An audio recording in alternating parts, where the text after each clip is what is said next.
If I lose now, I'll spend the rest of my life cowering under Dio's shadow. But more importantly, I have to fight. I have to defend Erina's honor. Hey everybody, and welcome back to the Pro Antagonist channel, where among other things we talk about anime characters that nobody fully understands, not even me. Today we'll be talking about the one to begin it all, Mr. Jonathan Joestar. This man is truly amazing, yet even the JoJo community doesn't really fully love and understand him. At least most of them don't. Not many even love or respect Jonathan, let alone understand him. But before we get into that, please do be sure to like, subscribe, and hit the bell for notifications. Leave a comment down below if you're so inclined. For more of my general banter and some future updates on the channel, you can follow me on Twitter at twitter.com/proantagonist2 because I can't make community posts to the channel yet. And if you really love and want to support this content, please consider becoming a patron on my Patreon. Link in the description for that. Links for everything down below and on my channel. People's disconnect with Jonathan can either come from one of two things, in my opinion. The first of which just being a lack of JoJo, which is never really advised. You should never lack on JoJo. You should never be lacking. You should always watch every episode of JoJo that you can find. I would say you need to watch all of season 1. Otherwise, Editor Chan will probably drag you down to candy hell and force feed you Jonathan Joestar and cotton candy flavored energy drinks. But more importantly, the second being that they overlook this character. They just overlook Jonathan because they think that he's boring. They think that he's goody two-shoes. They think that he has no personality. And I'm here to tell you, all of that is complete bullshit. First things first, Jonathan is not one-dimensional. He is not lacking in personality. He is kind of a goody two-shoes, but for good reason. It's plot relevant. It's completely JoJo canon relevant. As many of us JoJo fans know, Jonathan Joestar's main personality detracting factor is that he just kind of struggles with his gentlemanliness. And by that I mean, he gets reprimanded by his father for not being good at school, for not doing something particularly right in the same way that Dio does. He's always compared to Dio because Dio is just an amazing bastard. He's very elegant, very gentlemanly, very well-mannered. Jonathan is none of those things, especially as a young child. He is not particularly well-mannered. He doesn't use good table manners. He's basically kind of the rest of us. I doubt half of us use very good table manners compared to what you're actually supposed to do. That's not a very big struggle, but I think it is relevant to his character given the time period he's in. He just kind of struggles with all of the noble and gentlemanly-like things that he's supposed to be able to do. He's just kind of living under Dio's shadow. And really, that does kind of make his character a lot more relatable and likable and understandable in a sense. He's not really perfect. And honestly, some of these things, maybe table manners, not the best example.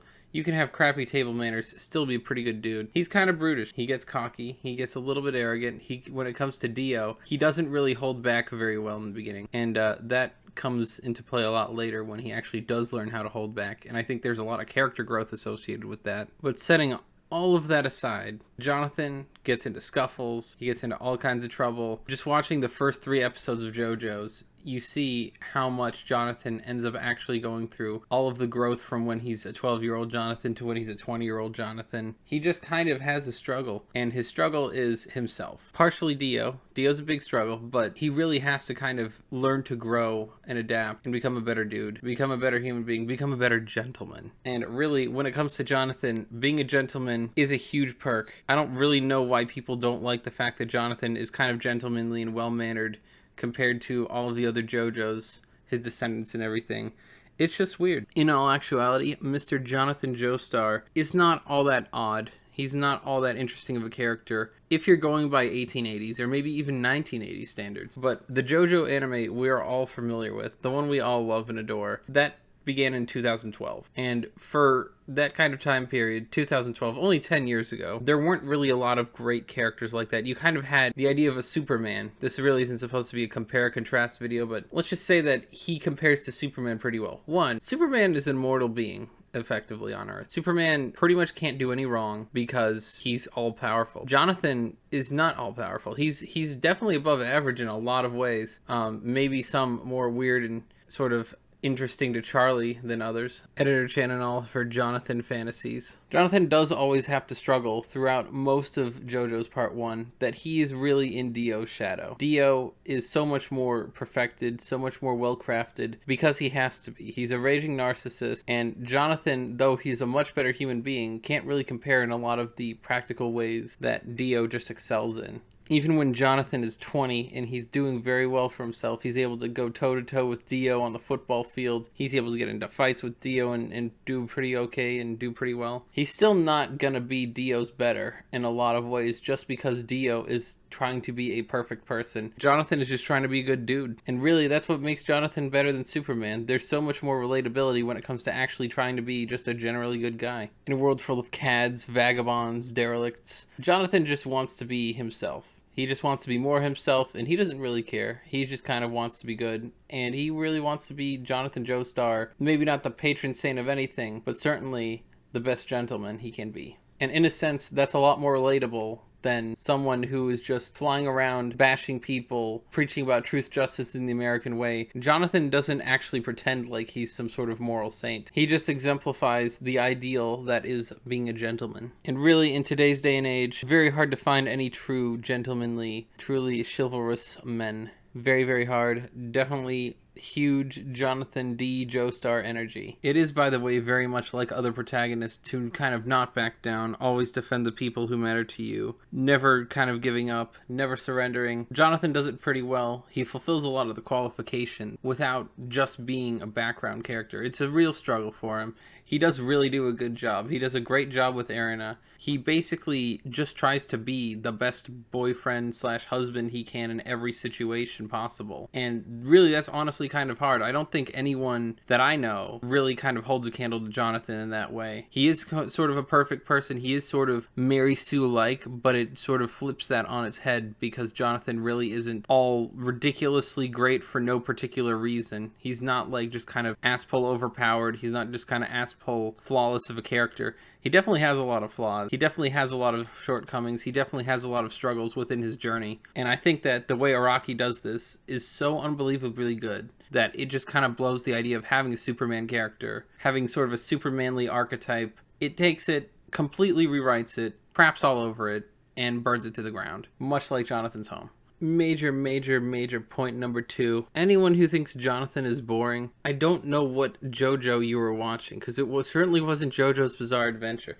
Maybe you found some sort of JoJo Siwa clip, some JoJo clown thingy. You were watching that. I don't know what the hell you were talking about, because Jonathan is a very interesting dude. Have you ever heard this guy talk? He says badass lines almost every episode. Just listen to this one. It's amazing. It's quite excellent. I don't know any other character, besides usually other JoJo characters, who says stuff as badass and as awesome and as just kind of well-crafted and manly as this. I'm willing to see our transaction through. Are you, sir? I'm fighting to protect my family from those that wish it harm. I doubt very much that your resolve is equal to mine. That may be a little bit weird. My British accent, my little Cockney bullshit, not going to be as good as Jonathan's, but I think that gets the point across. I think Jonathan's lines pretty crazy, pretty based. He's gonna knock people out, but also be an absolute saint while doing it. He says such amazing lines. Like, Father, rest in peace. Let the smoke guide your soul to heaven, but I ask you for a final favor. Let the flames burn with your strength. He loves his father, he respects his father, but still really wants his dad and all of the flames that engulfed him to really engulf Dio. He wants it to burn Dio to the ground because Dio needs to be stopped. Not because he hates Dio. Jonathan really loves Dio. He is just that kind of guy. It just has to be done. It doesn't matter if it kills Dio. It doesn't matter what happens, as long as Dio gets stopped. That's not very Supermanly. That's not very boring. That's just very badass. I won't allow your bones to stay on this planet. I will banish your evil soul.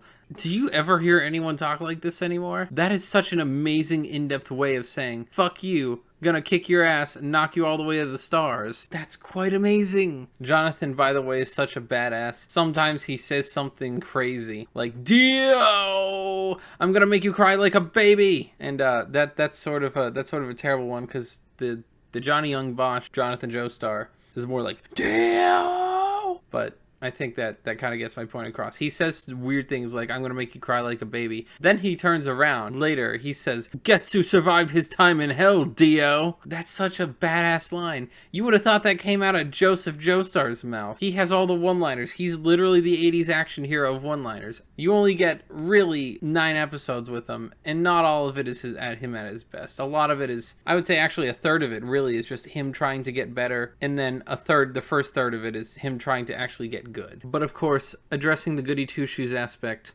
my final point of this video, Jonathan Joestar is necessary. He's not a goody two-shoes because goody two-shoes do good things for the sake of doing good things. Jonathan does good things for the sake of trying to get his needs met. He wants to help his family. He's going to do the good things. He wants to save Erina. He wants to defend her honor.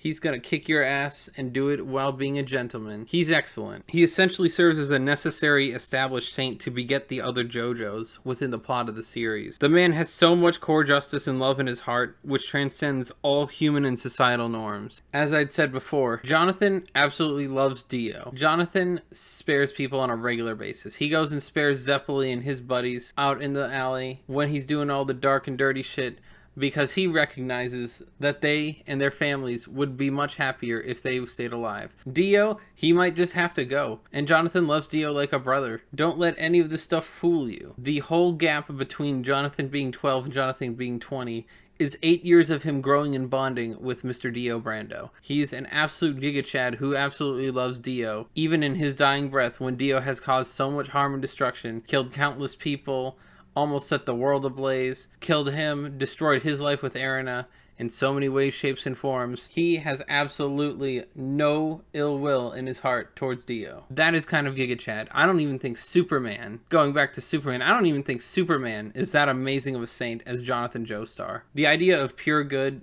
goes well above and beyond what society would think. The idea of pure good being Jonathan Joestar goes well above and beyond what any kind of plot relevance thinks.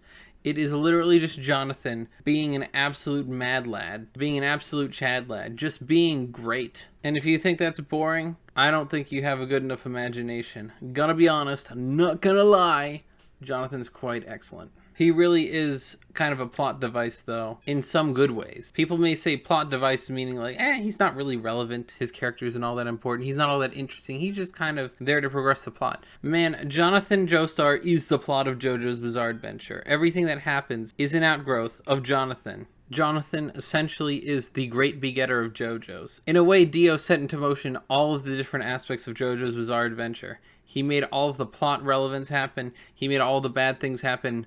Jonathan is the antithesis of that. He made all of the great and amazing and excellent things happen. Do you think that the characters of Jolene, Joseph Joestar, all the other JoJos, Jotaro, Giorno, Josuke Higashikata, in a weird backwards sort of way, all of these people exemplify Jonathan in some way, shape, or form? For instance, Jonathan Joestar with the kid Poco, who ends up coming along, doing stuff. He tries to, steal from Jonathan, kind of trick him, be kind of a douche. He doesn't care. He forgives the kid because he knows the kid isn't really actually trying to do him any harm. That's very similar to how Joseph Joestar in the beginning saves Smokey from himself / the police, because the police were going to arrest Smokey on behalf of him stealing Joseph Joestar's wallet. And that was kind of lame. I don't think Smokey thinks that that was a good idea at all, but Joseph saw better. He knew better. He was very Jonathanly in that moment. Essentially, every JoJo can establish a precedent of fighting for justice, not fighting for some sort of societal perfection or some side of ridiculous moral code. It's literally about getting what needs to be done in the best possible way possible, being the best human being possible. And I don't think almost anyone else really hits that note just like Jonathan does. All of the JoJos do it. Giorno goes well above and beyond any kind of rule of law or any kind of established precedent. He's not afraid of killing people. He's just very interested in making what needs to happen happen. This is the same as Jonathan. Jonathan doesn't care about killing Dio. He actually hates the idea, but he'll still do it because it has to be done. He'll stop Dio in whatever way possible, but he still feels remorse for him. Jonathan, 100% Giga Chad. Absolutely based, just does what he wants, because what he wants is absolutely awesome and amazing and good.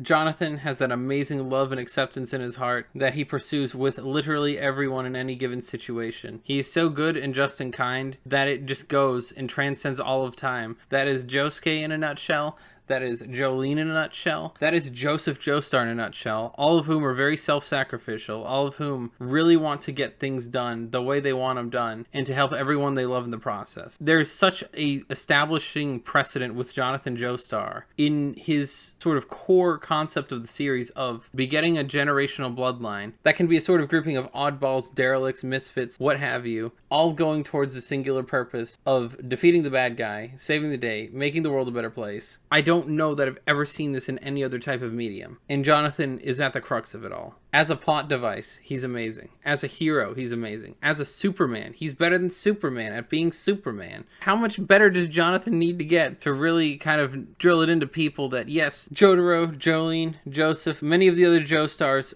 go well above and beyond Jonathan Joestar's capacity for being cool and being badass, but Jonathan was sort of the original. You can't really say that certain things, like, for instance, a crappy dude who could have a kid who's a great kid. You're not going to say that that crappy dude is the reason why that kid was great. Generally speaking, that's not how it works. With Jonathan, it's completely how it works. He never even interacted with his descendants. But Jonathan, being who Jonathan was, carried over in such a way that he turned everyone into an even better badass, awesome protagonist than he was. He's the ultimate begetter. He's the ultimate saint. He's the ultimate true good. He's the ultimate pure everything. He breaks the idea of Mary Sue characters or Gary Stu or whatever a male version is. And now, much like Jonathan, you can go in peace. And now all of you can go in peace. Just like how Jonathan did in his final breath when he finally died on that steamboat, understanding the apex level character that is Jonathan Joestar. Hey everybody, if you like this video, you can check out my base JoJo playlist or my other Nobody Understands videos over on my channel.